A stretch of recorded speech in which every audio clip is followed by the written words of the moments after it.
いらっしゃい and welcome back to Baka Kawaii Reviews, where we talk about the stupid and scary in Japanese TV shows. And today we have this classic horror anthology coming straight from Japan. This one is called 本当にあった怖い話, or in English, True Scary Stories. Now this show started airing in 2004 and is still airing till this day. But on this video, I'm going to be covering 2 episodes from the show that I found genuinely creepy. So let's get straight to the Baka Kawaii review. Let's get into it. The first episode I'm covering is called 終わりと始まり, which just basically means end and beginning. The episode starts off with a woman named Natsumi in her apartment getting ready for work and hanging her clothes up when suddenly this happens.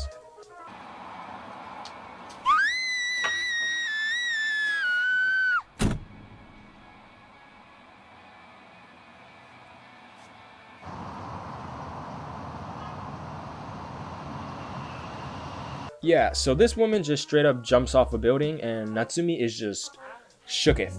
You know? I mean, imagine something like that happening in real life. Man, that'd be traumatic as hell. But Natsumi brushes it off and heads to work. Some time passes by and on her way back from work, she is still really shaken up and just pops a squat to catch her breath. And she also drinks some mizu. After finally making it outside of her apartment, she sees the blood stain on the concrete from the girl who jumped off the building, right? Yikes. Now, back in her apartment, we get a voiceover from Natsumi saying she's been feeling down ever since that incident, but also that she feels something evil following her every move. What could it be? Then we get this dingus who's low-key kind of rude, but given her reality check, which is kind of funny, but he says that the color of her face has been pretty bad and she also seems really unmotivated at work and the job doesn't need people like that. So she just, shrugs it off and says she's going to the hospital and, she's getting mentally checked up or whatever. He then asks Natsumi, by the way, was that your friend over there walking with you? Which she responds with a pretty dead and emotionless look. Like, if I was her, I'd be like, what friend, sir? In the next scene, she's back outside of her apartment and she takes a gaze at the bloodstain once again and sees the blood has dried up and crusted now. Ew. Did no one think about hosing that shit down or something? I mean, come on. After Natsumi leaves the area, we hear this sound, right?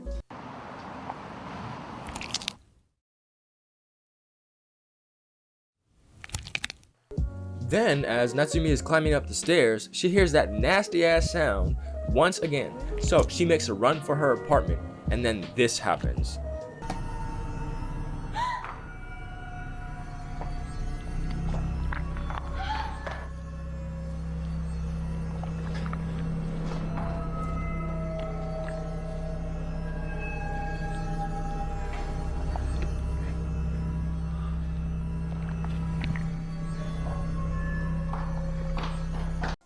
Natsumi is understandably terrified after all that, so she just runs out, and in the voiceover she says that the spot where the black-haired woman died is a well-known suicide spot, and that the black-haired woman was an acquaintance or an old friend that she cut ties with.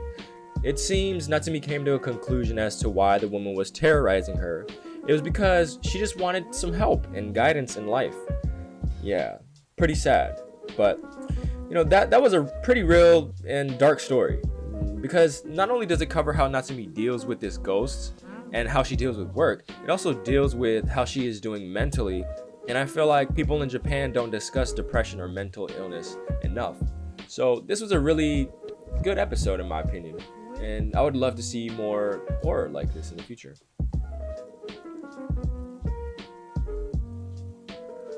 Now on to something a little less dark. This one's called Kikai na Kishu Bus, which basically is just about a haunted bus and stuff like that. But this one starts off with a nameless boy who just got off practice for soccer and is waiting on the last bus for the night. He waits a while and he sees a bus approaching him, so he gets on. The bus is filled with people at first, and then it comes to a stop and everyone gets off. Nameless boy over here lives at the last stop, so it takes him a while to get home. He starts fiddling with his phone when he starts to hear this weird noise coming from behind him.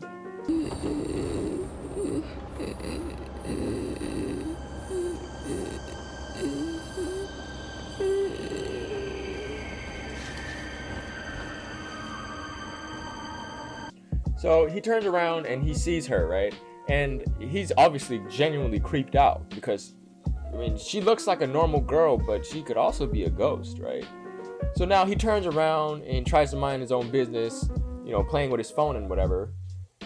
He hears her voice again. He turns around once more and she's closer somehow. So this boy moves seats in hopes she doesn't follow him. And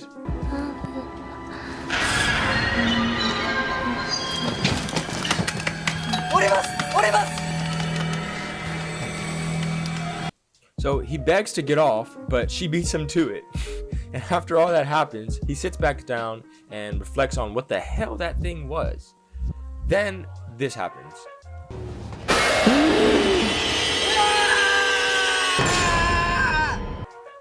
In the end, the boy says he has since graduated and will never ride that bus again.